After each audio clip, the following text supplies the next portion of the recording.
बिसोरनो मा एडभाइस होनो सानो एरियायाव खालामनाय माने एम लाइफ मा बुंनो सानो गिबि गिबियावनो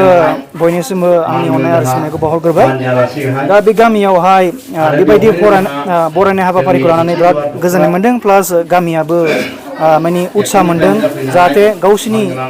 जे जाखांफुनाय इयुथ्सफ्रा जे HSC पास जादों बिसोरो बेबायदि मटिभेशनजोंनो गावसिनि लाइफआव दावगालांनो हागोन आरो दा क्लास 10 जोबनाय लोगो लोगो बा मेट्रिकुलेसन जोबनाय लोगो लोगो मोनसे दरजाया गेवजेनो बे स्टुडेन्टआ जेब्ला 11-12 फरायनो हायो साइन्स लायो बा आर्ट्स लायो बिसोरो माने एम्पल अपरचुनिटिस मोनो जाहाथे माने बिसोरो वाइड रेन्ज अफ अपरचुनिटिस फैगोन जेरा क्लास 12 पास जागोन बिनि उनावहाय बिनिखायनो माने दा द फार्स्ट स्टेप बे दरजा गेवजेननायावनो बिसोरखौ जुदि मटिभेशन मोजां केरियार गाइडेन्स होनो हायोब्ला बिसोर स्टुडेन्टफ्रा गोजौ लेभेलाव दावगालांनो हागोन आरो आं आसा खालामो जायफ्रा बे गामिनिफ्राय पास आउट जादों बिसोरो मोजाङैनो मोजां गावसिनि टारगेटखौ लानानै फिउचाराव माबा मोनसे जाहैनो हायो आरो जोंनि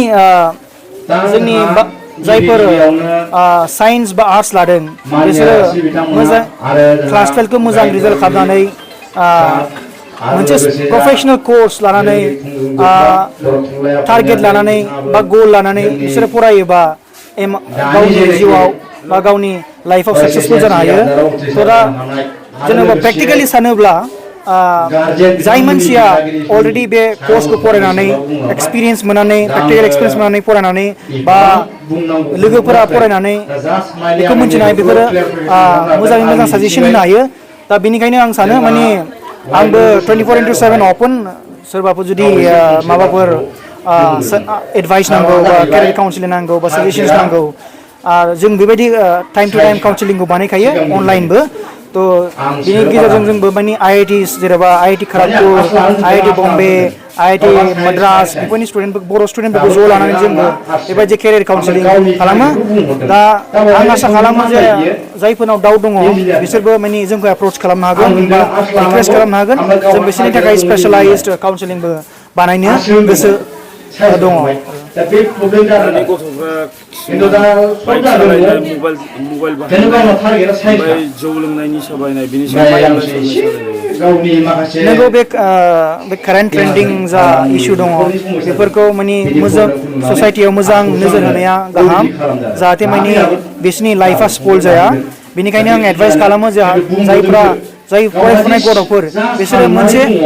फरायनायावल' फकास खालामथों बिसोरो ड्राग्स जानाय बा स्मकिं खालामनाय बा जौ लोंनाय बेफोरनिफ्राय कमप्लिटलि गोजानाव थाथारनांगौ मानो होनबा बिसोरनि एमा जानांगौ अनलि फरायनाय मानो होनबा फरायनाया मोनसे खेला नङा फरायनाया फकासै थांनांगौ आरो बे फकासै थाङोब्ला सिगारेट सोबनाय स्मकिं खालामनाय बेफोरो माने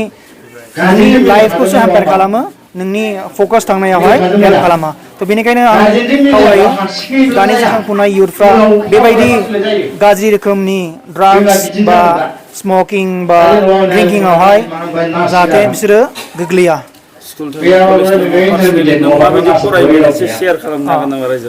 थ' आं जेब्ला मेट्रिकुलेसन पास जायो बे टाइमावथ' आङो 8 घन्टा फरायोमोन खिन्थु जेब्ला आं डिप्ल'मा फरायो होमबा आङो मेबि 5 to 6 आवार्स बिनि उनाव जेब्ला बिटेक फरायो होमबा आं 8 आवार्स स्टार्ट खालामसिगोन आरोना थ' बेखायनो आं एडभाइस खालामो पार्टिकुलार स्टुडेन्टआ सासे जाखांफुनाय स्टुडेन्टआ एटलिस्ट 8 आवार्स फरायनायाव स्पेन्ड खालामनांगौ जाहाथे बियो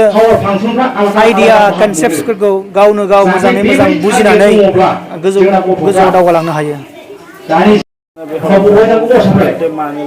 बेसेबां फरायसाफोर जोंनि उदांस्रि लाइब्रेरिया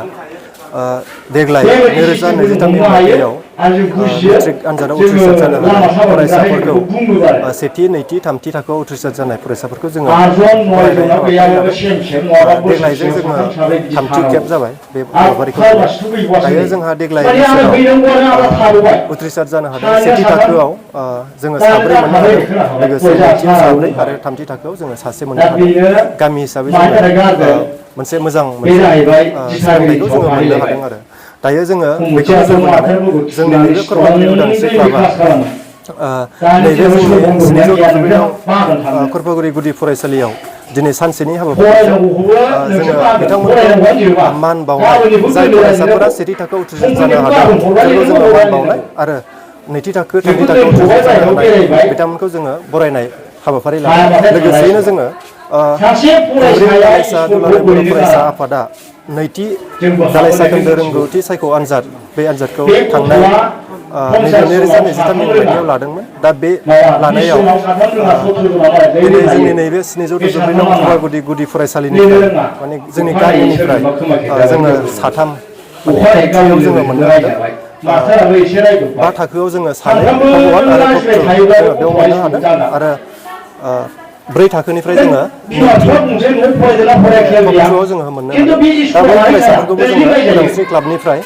बरायनाय हाबाफारिखौ जों लाफानाय जादों जाहाथे बै फरायसाफोरा दिनैनि बरायनायनि गेजेरजों जोङो गोजौ थाखोनि आलासि जोङो लाबोनो हादों आरो बे आलासिफोरनि माखासे बिबुंथिनि गेजेरजों माखासे एडभाइसनि गेजेरजों जाहाथे बै फरायसाफोरा इयुनाव साबसिननिफ्राय साबसिन दावगालांनो हायो जों बे नोजोरजों दिनैहाय नैबे हाबाफारिखौ लानाय जादों। फैगौ बोसोराव माबायदि आसा खालामदों नोंथांमोननि गामिनिफ्राय फरायसाफोरनि जोङो फैगौ बोसोराव जोङो आसा खालामदों माने जोङो देग्लाय जेरैबायदि जादोंमोन बेनिफ्राय जुदि बांसिन पारसेन्ट लाखिनानै उथ्रिसार जानो हागोन आं बेखौ मिजिंथिदों आरो जुदि फैगौ बोसोराव बेनिफ्राय बांसिन पारसेन्ट लाखिनो हानानै जुदि पास जानो हायोबा उथ्रिसार जानो हायोबा जोङो बिथांमोननि सायाव माखासे रायलायनायनि गेजेरजों माखासे डिसिसनखौ लानाय जागोन आरो जोङो दायो जाय फरायसाफोरा 10 थाखो आरो 9 थाखोआव फरायगासिनो दङ बै फरायसाफोरा फरायनांगोन आरो बिथांमोननि फरायनायनि गेजेरजोंसो जोंहा मिजिंथिनो हायो आरो बिथांमोननि फरायनाय आरो बिमा बिफानि जे दायथ' बे दायथ' लानायनि गेजेरजों जोङो नैबे फैबाय थानाय जेनाखि मेट्रिक आनजाद बेवहाय जोङो मोजां लाखिनो हागोन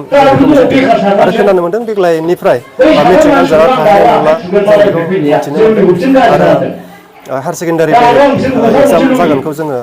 मिथिनो मोनदों। दा बे लेभेलाव नाहरोब्ला इयुनाव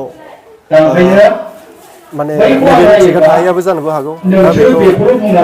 जोङो बुंनो हाला आरो